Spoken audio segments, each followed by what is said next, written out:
Records were first released from 1898 but were made of shellac, which was very fragile. From 1925 onwards, vinyl records became very popular, mostly in LP, which standard for long play or 33 1/3, or EPs, extended play, or 45s. Records were celebrated for the artwork in the sleeves nearly as much as for the musical content, and some of the most iconic images of the last 50 years come from record sleeves, such as The Beatles' Abbey Road, Pink Floyd's Dark Side of the Moon, The Clash's London Calling, The Beatles' Sgt. Pepper's Lonely Hearts Club Band, David Bowie's Aladdin Sane, and Fleetwood Mac's Rumours, among the most recognisable. Records were famous for their warm sound, and many enthusiasts don't feel the CDs captured it quite as well. James T. Russell from Washington hated the crackles in his Beethoven records and set about coming up with a solution to this. In 1966, he filed the patents for the fundamental technology that would be used to invent the modern CD. By 1971, Russell had run out of money, and investment firm Eli Jacobs stepped in to help him out.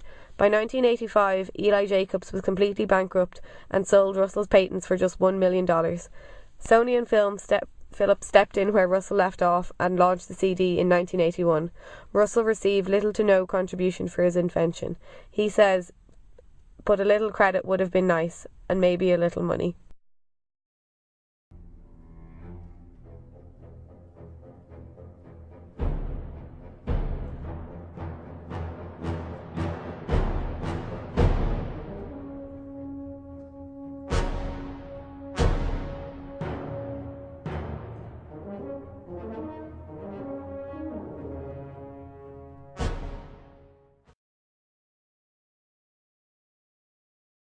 Downloading began with Napster in 1999.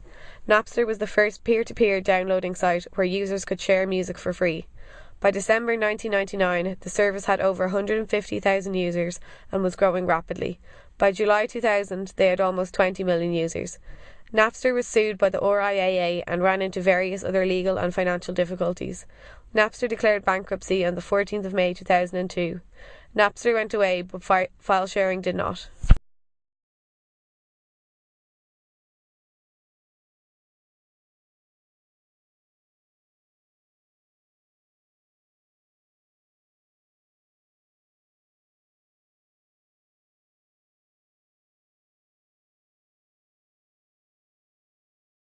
Yes, I think it was My Fair Lady, which was a big hit at the time. An LP with Stanley Holloway, Julie Andrews and Rex Harrison. And I bought it in Maze, which was a great record shop, mainly for classical music, but they also allowed musicals and lighter music like that. And it was run by Mr. May, whose brother was a famous composer, Frederick May, and then Joan Smith, who then went on to be the librarian of RTE, a very knowledgeable lady in classical music particularly. So that, of course, the shop closed, I suppose, because the LPs were no longer being used so much and CDs had come in and they didn't go into that, and I think Mr. May died and she got a good job in RTE. But it was a great mecca for people interested in classical music and in musicals and light operetta. That kind of music was very popular, and they always had a good selection, and if they didn't have it they'd get it in. And they also sold EPs, the 45s, as well as the 33 1/3, which were the LPs for those who don't remember that era. So I then started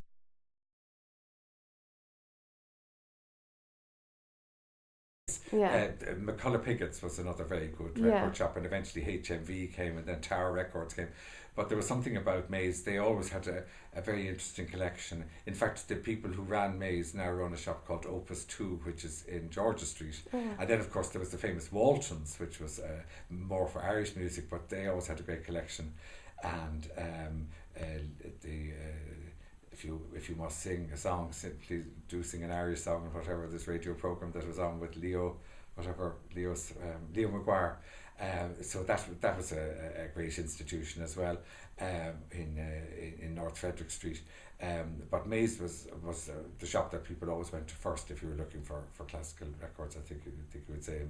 I don't know who was there before them, but certainly that was the one that I knew from the 60s on, and I suppose until the late 70s or something like that it would have gone on. but it was always full of anoraks who liked going in to see their latest recordings, or to get Maze to order things and whatever, you know. Then you went to London and you went to these huge stores and you've got great things there as well.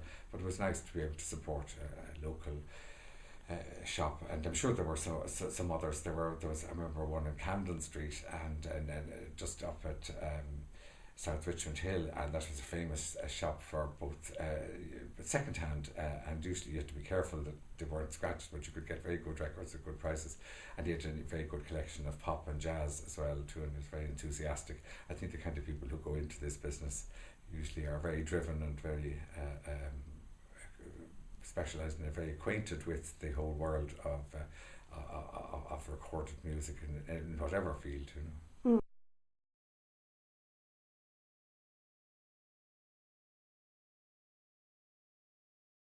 Living in Belgium, and that was a great country to buy interesting records, and then in the Netherlands, and then in Paris, bought a lot of records there over the years too. This was in the 80s. There was a wonderful shop called Fnac, and they had a label called Irato very prominently in their shops, and you didn't get that in Ireland at all, so you got a very interesting variety of records over the years. And then I went to live in Saudi Arabia, but I didn't bring my records with me, at least only a select few, because the climate was not conducive to any vinyls of any description. But we had a lot of cassettes, and indeed a lot of bootleg cassettes came in, were sold quite openly in all the supermarkets, very handsomely copied from legitimate Deutsche Grammophon, EMI, Decca, all the big companies, but they were made, I think, mostly in Singapore or Malaysia, and sold very cheaply in Saudi. So we used to buy these all the time in Jeddah. It was a thing to do, going into the supermarket in the evenings. So that was a way of dealing with it. So between my record collection and my CDs, it sort of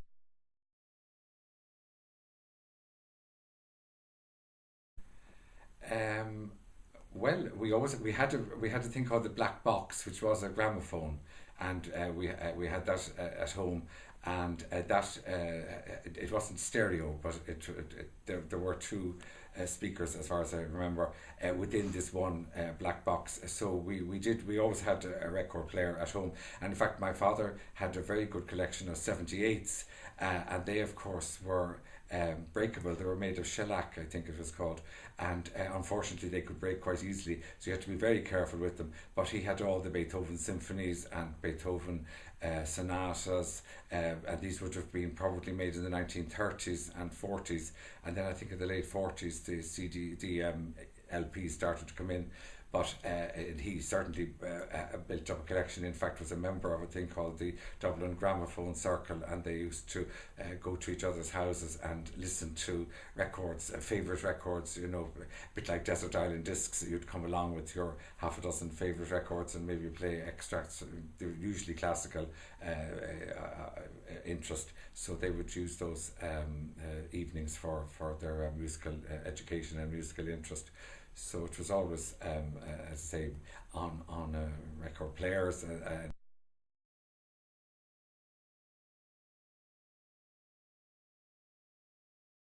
I did really, to be honest, and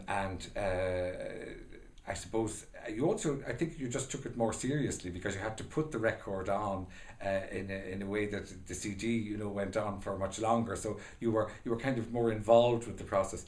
But the sound certainly did seem to be particularly warm, and I'm not certain that the CD captured it quite so well, even though it's obviously extremely practical and very useful to have around. And let's face it, not everybody's house can take a huge collection of records, and I in fact gave my record collection to the Royal Irish Academy of Music for their library, because when I moved to a smaller house I'd run out of space, and this is, I'm sure, a consideration for a lot of people that weren't able to keep LPs, but certainly I think the sound from them, well, we certainly always felt it was better, you know.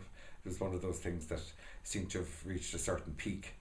Obviously listening to the old 78s, the sound could be fairly crackly in many cases, so that had advanced so much when the LP came into existence. But after that, I suppose now these newfangled things of which I know little, and the cubes and so on, and the iPad and iPhones and whatever, they do have a good sound, but there's nothing like being in a room with speakers. Rather than, I think, having something clamped on your head.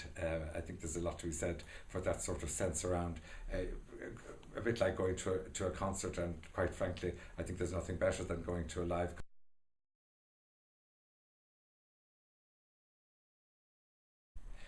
I haven't.